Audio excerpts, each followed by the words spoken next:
नमस्कार, स्वागत है आपका न्यूज़ एक्सप्रेस में, जहां मिलती है बिहार से लेकर देश और दुनिया की हर बड़ी खबर सिर्फ 20 मिनट में। शुरुआत से पहले कमेंट में बताइए, आपके जिले की सबसे अच्छी चीज क्या है और सबसे बड़ी परेशानी क्या है। बिहार का सीएम कौन बनेगा? पटना में मैराथन बैठकें, पीएम के दौरे की चर्चा के बीच सस्पेंस बरकरार। बिहार में नई सरकार के गठन को लेकर सियासी हलचल चरम पर है। राजधानी पटना में राजनीतिक गतिविधियां और प्रशासनिक तैयारियां तेज हो गई हैं। 15 अप्रैल को शपथ ग्रहण समारोह की संभावना है और इसमें प्रधानमंत्री नरेंद्र मोदी के शामिल होने की चर्चा है। एयरपोर्ट से लोक भवन तक सुरक्षा के कड़े इंतजाम किए जा रहे हैं। जिलाधिकारी डॉक्टर त्यागराजन एसएम ने लोक भवन पहुंचकर तैयारियों का जायजा लिया। राजनीतिक स्तर पर भी बैठकों का दौर जारी है। मुख्यमंत्री नीतीश कुमार के आवास पर जदयू नेताओं की बैठक हुई, जिसमें मंत्री जमा खान ने संकेत दिया कि अगले 1-2 दिन में नई सरकार का गठन हो जाएगा। इसके बाद जदयू कार्यकारी अध्यक्ष संजय झा के आवास पर बैठक हुई और फिर उप मुख्यमंत्री सम्राट चौधरी के आवास पर संजय झा और केंद्रीय मंत्री ललन सिंह पहुंचे। लगातार बैठकों से सस्पेंस और बढ़ गया है। 14 अप्रैल को कैबिनेट बैठक और 15 अप्रैल को शपथ ग्रहण की उम्मीद है। तेजस्वी का बड़ा फैसला, आरजेडी की छात्र इकाई भंग। नया संगठन बनेगा। एसएसएआई राजद के राष्ट्रीय कार्यकारी अध्यक्ष तेजस्वी यादव ने पार्टी की छात्र इकाई को भंग कर दिया है। अब इसका नया नाम socialist students association of India होगा, जो देश भर में सक्रिय रहेगा। तेजस्वी ने कहा कि नए संगठन का उद्देश्य शिक्षा और सामाजिक समानीकरण को बढ़ावा देना है। मीडिया से बातचीत में उन्होंने राज्य सरकार पर तीखा हमला किया। तेजस्वी ने कहा कि बिहार में मुख्यमंत्री का फैसला जनता नहीं, बल्कि 2 लोग तय करेंगे। उन्होंने तंज कसते हुए कहा कि अब बिहार की सरकार गुजरात से चलेगी। नीतीश कुमार पर आरोप लगाते हुए उन्होंने कहा कि जाते जाते बिहार का खजाना खाली कर दिया गया। 20 साल के शासन के बाद भी बिहार सबसे गरीब राज्य बना हुआ है। अपराध बढ़ रहा है और कर्मचारियों को समय पर वेतन पेंशन नहीं मिल रही। तेजस्वी ने दावा किया कि 2 महीने बाद कोई भी नीतीश कुमार को नहीं पूछेगा। उन्होंने कहा कि जदयू अब भाजपा का प्रकोष्ठ बन गया है और पार्टी में भाजपा के एजेंट फैसले ले रहे हैं। शादी में कमर्शियल सिलेंडर अनिवार्य। पटना एडीएम दिवाकर ने दी जानकारी। शादी विवाह के मौसम में एलपीजी गैस सिलेंडर की मांग बढ़ने से बैकलॉग की आशंका को देखते हुए प्रशासन ने कमर्शियल सिलेंडर को अनिवार्य कर दिया है। एडीएम आपूर्ति आरके दिवाकर ने बताया कि जिनके घरों में शादी है, उन्हें शादी का कार्ड और मेहमानों की संख्या के साथ एसडीओ कार्यालय में आवेदन देना होगा। एसडीओ मांग और उपलब्धता का आकलन कर तेल कंपनियों को आपूर्ति सुनिश्चित करेंगे। रसोइयों और कैटरर्स को कमर्शियल गैस के लिए पंजीकरण कराना होगा। विवाह के लिए उपलब्ध कराए गए सिलेंडर का इस्तेमाल केवल उसी कार्यक्रम के लिए किया जाएगा और इसकी निगरानी होगी। पटना में वर्तमान में मांग से 30% कम आपूर्ति हो रही है। अस्पतालों, स्कूलों और प्राथमिक संस्थानों को प्राथमिकता दी जा रही है। होटल, रेस्तरां और उद्योगों के लिए भी कोटा तय है। ऐसे में शादी विवाह के लिए सिलेंडर उपलब्ध कराने के लिए अतिरिक्त आपूर्ति का आग्रह किया जाएगा या फिर निर्धारित कोटे से कटौती कर दी जाएगी। जिनके घरों में 16 अप्रैल या नजदीकी तिथियों में विवाह है, वे फिलहाल परेशान हैं। हिंदी से भोजपुरी तक गूंजा सुरों का जादू। आशा भोसले के निधन से संगीत जगत में शोक की लहर। 92 वर्ष की उम्र में महान गायिका आशा भोसले का मुंबई में निधन हो गया। उनकी आवाज ने कई पीढ़ियों को मंत्रमुग्ध किया और हजारों गीतों को अमर बना दिया। हिंदी ही नहीं, बल्कि कई भाषाओं में उन्होंने अपनी पहचान बनाई। हर शैली में खुद को ढालने की उनकी क्षमता अद्वितीय थी। भोजपुरी संगीत में भी उन्होंने गहरी छाप छोड़ी। मोहम्मद रफ़ी के साथ गाया गीत गौर की पत्र की रे आज भी लोकप्रिय है। मोर होठवा से नथुनिया जैसे गीतों ने भोजपुरी संगीत को नई ऊंचाई दी। चित्रगुप्त श्रीवास्तव के साथ उनकी जोड़ी ने कई हिट गीत दिए और भोजपुरी संगीत को राष्ट्रीय पहचान दिलाई। उनके योगदान को पद्म विभूषण और दादा साहेब फाल्के पुरस्कार से सम्मानित किया गया। संगीत की दुनिया में उनका स्थान हमेशा अद्वितीय रहेगा। पटना में लू का खतरा बढ़ा। तापमान 40 डिग्री सेल्सियस पार होने का अनुमान। प्रशासन ने जारी किया अलर्ट। पटना में गर्मी का असर बढ़ने लगा है। मौसम वैज्ञानिकों ने चेतावनी दी है कि अगले 3-4 दिनों में तापमान 40 डिग्री सेल्सियस के पार जा सकता है। यह सामान्य से करीब 4 डिग्री अधिक होगा। हीटवेव की स्थिति स्वास्थ्य पर गंभीर असर डाल सकती है। जिला प्रशासन ने गाइडलाइन जारी की है। अस्पतालों को अलर्ट मोड पर रखा गया है। दवाएं और ओआरएस की व्यवस्था की गई है। मजदूरों के काम के घंटे कम करने और कार्यस्थलों पर पानी व छाया की व्यवस्था करने के निर्देश दिए गए हैं। लू के लक्षणों में ज्यादा पसीना आना, चक्कर, कमजोरी, मितली, उल्टी, तेज बुखार और बेहोशी शामिल हैं।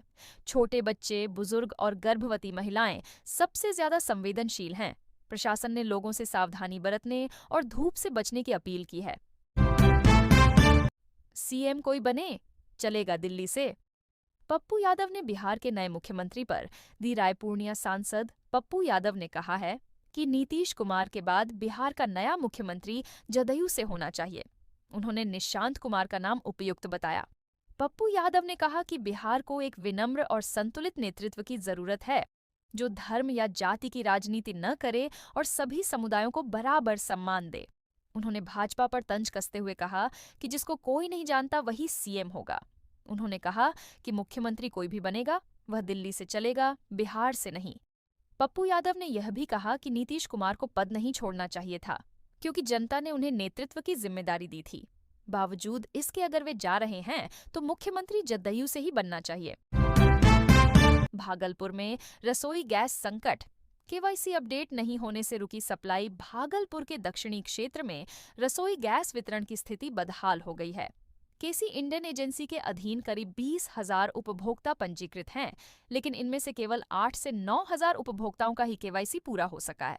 शेष उपभोक्ताओं को सिलेंडर नहीं मिल रहा और मार्च का बैकलॉग अब तक खत्म नहीं हुआ है। जिन उपभोक्ताओं का केवाईसी हो चुका है, उनमें भी करीब 3,000 का बैकलॉग लंबित है। रोजाना 300 से 500 उपभोक्ता नंबर लगवा रहे हैं, लेकिन आपूर्ति बेहद धीमी है। पिछले 4 दिनों से गैस की गाड़ी तक नहीं पहुंची है।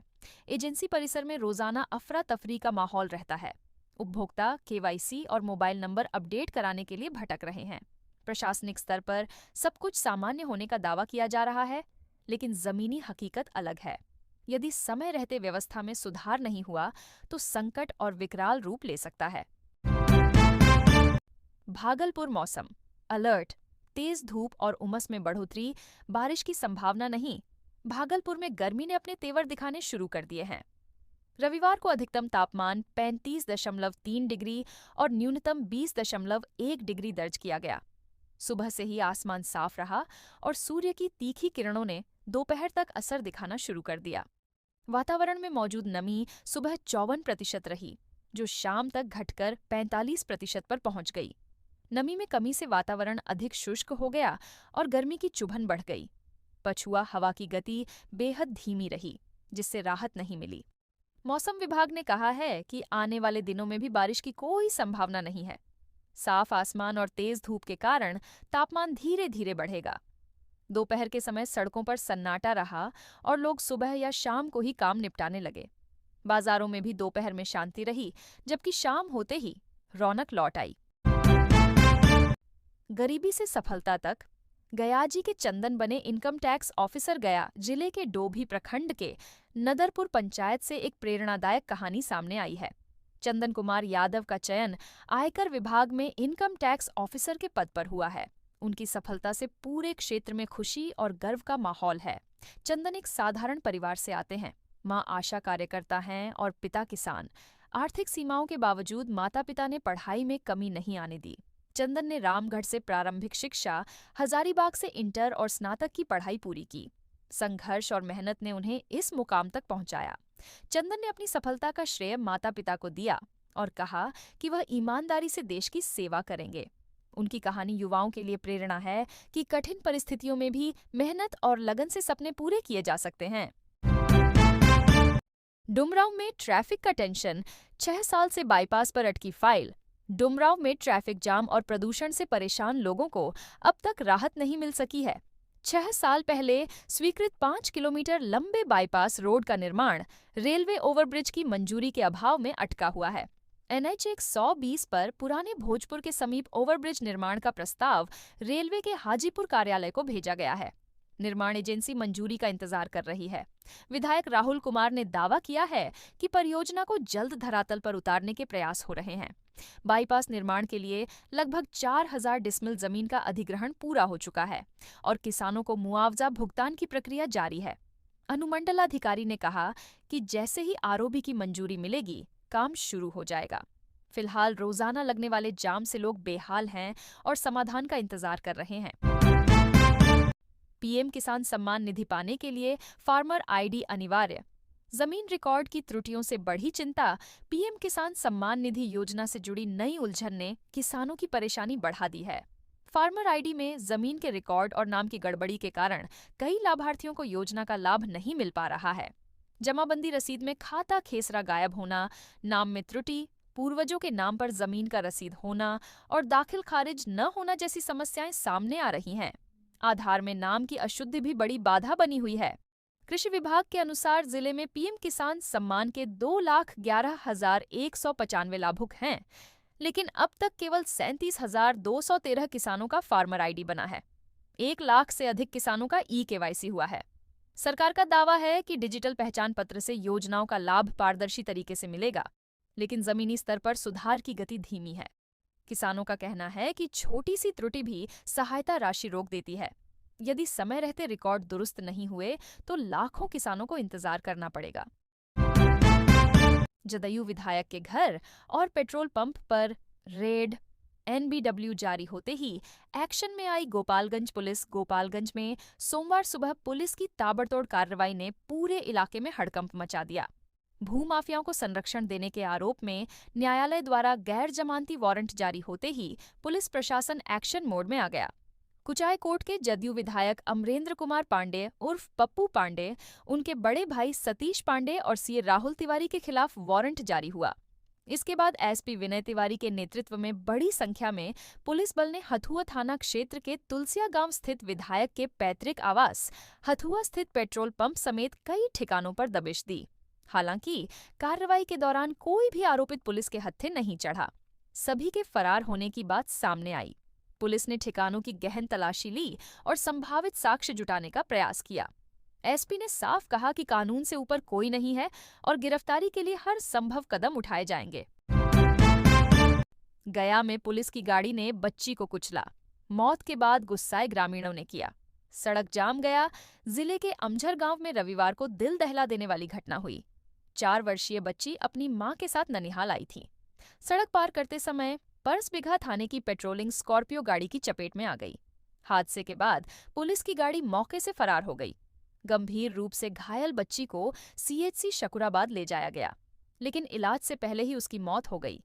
परिजनों ने आरोप लगाया कि अगर पुलिस मौके से भागने के बजाय उसी गाड़ी से बच्ची को अस्पताल पहुंचाती तो शायद उसकी जान बच सकती थी।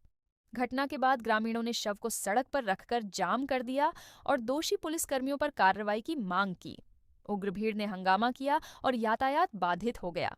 थाना प्रभारी ने कहा कि यदि पीड़ित पक्ष आवेदन देगा तो दोषी चालक पर कानूनी कार्रवाई की जाएगी।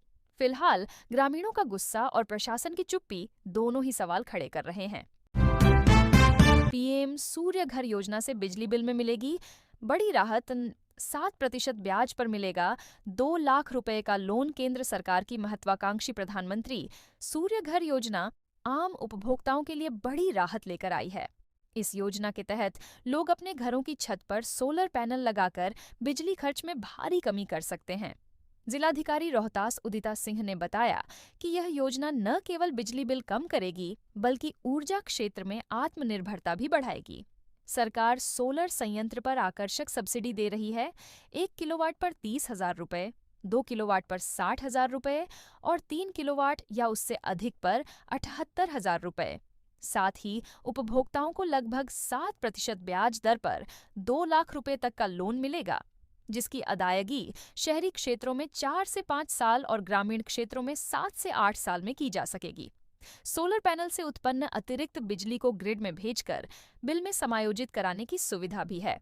उचित रखरखाव के साथ पैनल 25 साल तक काम करते हैं।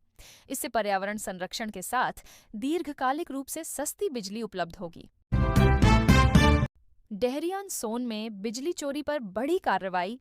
36 पर एफआईआर, 30 लाख का जुर्माना। डेहरी विद्युत प्रमंडल क्षेत्र में रविवार को अवैध बिजली जलाने वालों के खिलाफ विशेष अभियान चलाया गया। कार्यपालक अभियंता संतोष कुमार गुप्ता के नेतृत्व में हुई इस कार्रवाई में 36 लोगों पर प्राथमिकी दर्ज की गई और लगभग 30 लाख रुपए का जुर्माना लगाया गया। झक्की बिघा स्थित छोटी लाइन रेलवे कॉलोनी में 22 उपभोक्ताओं पर और डालमिया नगर शाखा क्षेत्र के मथुरापुर में 14 उपभोक्ताओं पर बिजली चोरी का मामला दर्ज हुआ। विभाग ने बताया कि उपभोक्ताओं की सुविधा को ध्यान में रखते हुए 24 घंटे में 22 घंटे बिजली आपूर्ति की जा रही है। छापेमारी अभियान में दंडाधिकारी, राजस्व अधिकारी और 40 पुलिस बल की तैनाती की गई थी। मौके पर कई अभियंता और अधिकारी मौजूद रहे। विभाग ने साफ किया है कि बिजली चोरी करने वालों पर सख्त कार्रवाई जारी रहेगी। बीजेपी के 2 नेता तय करेंगे बिहार का सीएम। प्रशांत किशोर की भविष्यवाणी। जन सुराज पार्टी के संस्थापक प्रशांत किशोर ने दावा किया है कि बिहार में मुख्यमंत्री का नाम भाजपा के 2 शीर्ष नेता ही तय करेंगे। उन्होंने कहा कि अन्य राज्यों की तरह यहां भी किसी चर्चित चेहरे को मौका नहीं मिलेगा, बल्कि नया चेहरा सामने लाया जाएगा जो रबर स्टैंप की तरह काम करेगा। पीके ने कहा कि जदयू में केवल नीतीश कुमार ही भाजपा से मजबूती से बात कर सकते थे, लेकिन अब उनकी मानसिक अवस्था ऐसी नहीं है कि वे बड़े फैसले ले सकें। उन्होंने कहा कि जदयू में और किसी की हैसियत नहीं है कि भाजपा नेताओं से दावेदारी की बात कर सके। पश्चिम बंगाल चुनाव पर बोलते हुए उन्होंने कहा कि भाजपा उन वोटरों पर काम कर रही है जिन्हें वामपंथी सरकार के पतन के बाद ममता बनर्जी की सरकार ने सुविधाओं से वंचित कर दिया था। सीएए और एनआरसी का जोर भी इन्हीं वोटरों को ध्यान में रखकर दिया गया था। पीके ने कहा कि बंगाल में मुस्लिम वोटर दीदी के साथ हैं और बाकी वोटरों का झुकाव जिस ओर होगा उसी की सरकार बनेगी। उनकी यह भविष्यवाणी बिहार की राजनीति में नया सस्पेंस जोड़ रही है। 4 बच्चों के पिता से लव मैरिज, फिर देवर से दूसरी शादी। अब दर दर भटक रही महिला हाजीपुर नगर थाना क्षेत्र के समता कॉलोनी से एक दर्दनाक कहानी सामने आई है। जंदाहा थाना क्षेत्र के रसूलपुर गांव निवासी रूपा कुमारी ने 4 बच्चों के पिता नीतीश गिरी से कोर्ट मैरिज की थी। शादी के बाद से ही मारपीट और प्रताड़ना शुरू हो गई। 2 साल की बेटी के साथ उसे घर से निकाल दिया गया। इसके बाद मजबूरी में उसने देवर नवीन गिरी से शादी कर ली। नवीन के साथ रहने लगी, लेकिन शनिवार की रात उसने भी रूपा पर जानलेवा हमला कर दिया। गर्दन दबाकर मारने की कोशिश की और बेडनी से पीटा। घायल रूपा ने पुलिस को सूचना दी और उसे अस्पताल में भर्ती कराया गया। अब वह अपनी बच्ची के साथ दर दर भटक रही है। ये घटना समाज में महिला की असुरक्षा और पारिवारिक हिंसा की गंभीर तस्वीर पेश करती है। 15 अप्रैल सुबह 11 बजे पावर ट्रांसफर।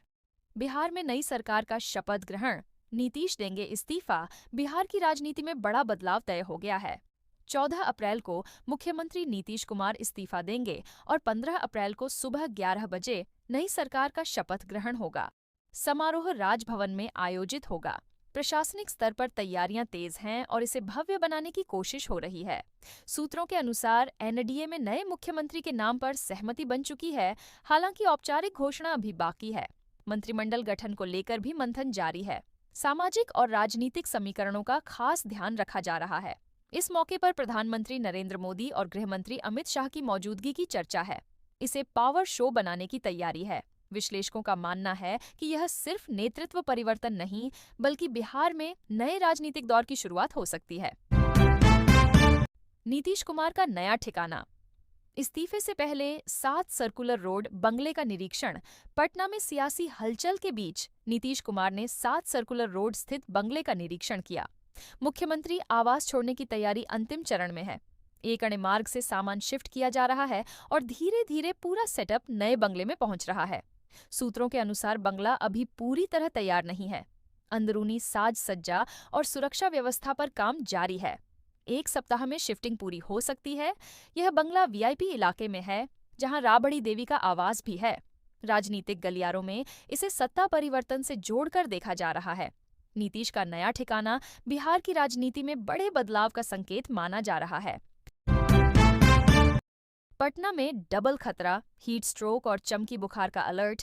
बच्चों को लेकर स्वास्थ्य विभाग सतर्क। राजधानी पटना समेत पूरे बिहार में गर्मी का असर तेज हो गया है। तापमान बढ़ने के साथ ही हीट स्ट्रोक के मामले तेजी से सामने आ रहे हैं। Civil surgeon doctor Yogendra Prasad Mandal ने हाई अलर्ट घोषित किया है और खास तौर पर बच्चों को लेकर अतिरिक्त सावधानी बरतने को कहा है। सरकारी अस्पतालों में भीड़ बढ़ गई है। पीएमसीएच, आईजीआईएमएस और एनएमसीएच में हर तीसरा मरीज चक्कर, डिहाइड्रेशन और सिरदर्द से पीड़ित है। डॉक्टरों के अनुसार 20 से 25% तक मामलों में वृद्धि दर्ज की गई है। धूल और प्रदूषण से सांस लेने में परेशानी बढ़ी है, जबकि स्किन इन्फेक्शन के केस भी तेजी से सामने आ रहे हैं। चमकी बुखार यानी अक्यूट एन्सीफेलाइटिस सिंड्रोम को लेकर भी तैयारी की गई है। अस्पतालों में अलग बेड आरक्षित किए गए हैं, आईसीयू और लू वार्ड तैयार हैं। 102 एम्बुलेंस सेवा को अलर्ट पर रखा गया है और डॉक्टरों को विशेष प्रशिक्षण दिया गया है। स्वास्थ्य विभाग ने साफ किया है कि यह समय बेहद संवेदनशील है और हर स्तर पर सतर्कता जरूरी है।